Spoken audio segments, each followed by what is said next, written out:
All right, guys, we are moving on to chapter 7.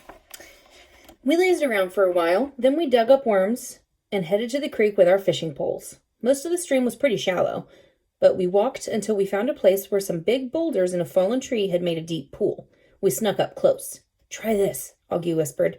I watched him cast onto the bank right near the edge of the water, and then twitch the tip of his pole enough to make the worm drop in. Bam! A hungry little brook trout flashed out of nowhere and grabbed the worm. Augie flipped the fish up onto the bank. Then he took a piece of fishing line from his pocket and made a stringer, looping one end through the trout's mouth and gill, tying the other end to his belt loop. That way the fish stayed cool in the water but couldn't escape. Neat. "Okay, so first we'll catch the little guys hanging out near shore," he explained. "Then we'll keep casting farther out, and finally we'll see if there's any big ones hanging out in the middle at the bottom of the pool." "Genius," I said. "Go easy," Augie warned, "so we don't spook 'em." The plan worked great. We caught a bunch of little fish, then some bigger ones, and then Augie got a ginormous one. They were beauties, and red and yellow spots and some blue spots on their sides, and I was feeling kind of bad when they died until Augie started talking about how great they were going to taste. We built a dam with rocks and made a little pond to keep the fish cool until we cooked them. Then we swam and goofed around in the water and didn't get out until we were all shivery and pruny. We laid around by the side of the stream, drying off and warming up in the sun. "I'm starving," I said, suddenly realizing I was. "Me too," said Augie. He showed me how to clean the fish, and we took turns using Augie's pocket knife. It was no big deal. You just cut off the head, make a slit up the belly, and scoop the guts out with your finger. Augie said it was okay to put the guts back in the stream for the crayfish and stuff to eat. We went back to the fort, built the fire up, and waited for it to settle down some, and then heated up a glob of butter. When it was sizzling, we put in the fish. Augie said the skin was one of the best parts, and you had to let it get really crispy. It was hard to wait, I can tell you. I think maybe those fish were even better than the squirrel. We crunched right through the little ones, eating them whole, tiny bones and all. We ate the meat off the bigger ones, pulling the skeletons out and throwing them on the fire.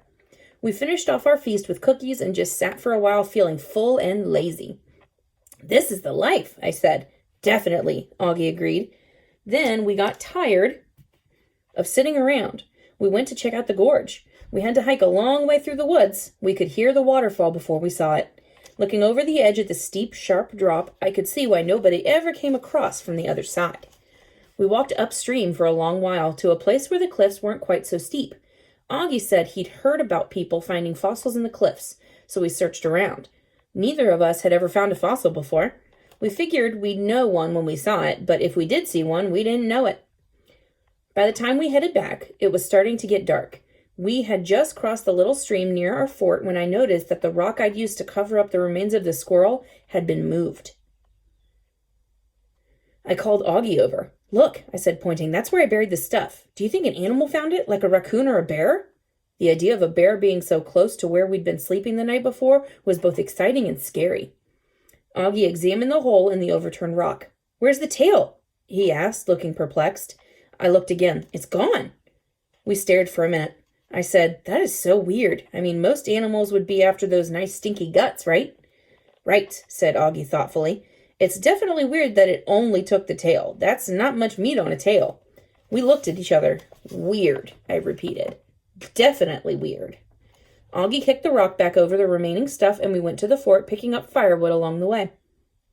Once we had the fire going, I was rummaging around in the semi-dark to find the peanut butter and the bread when my fingers closed on a squishy little plastic baggie.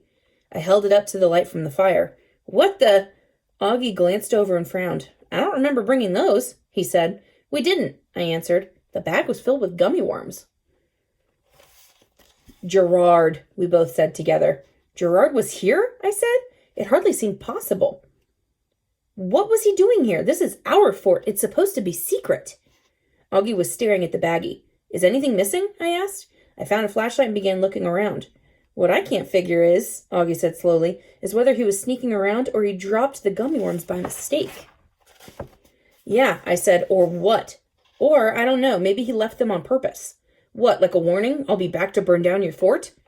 "Maybe like, I don't know, a present," said Augie. "I don't even like gummy worms," I said, "and why would he give us a present anyhow?" Augie shrugged. "It gives me the creeps to think of somebody else being here," I said. "I know what you mean," Augie agreed. We sat quietly for a while, looking out at the night. I didn't know how to describe it, but it felt like something perfect had been ruined somehow.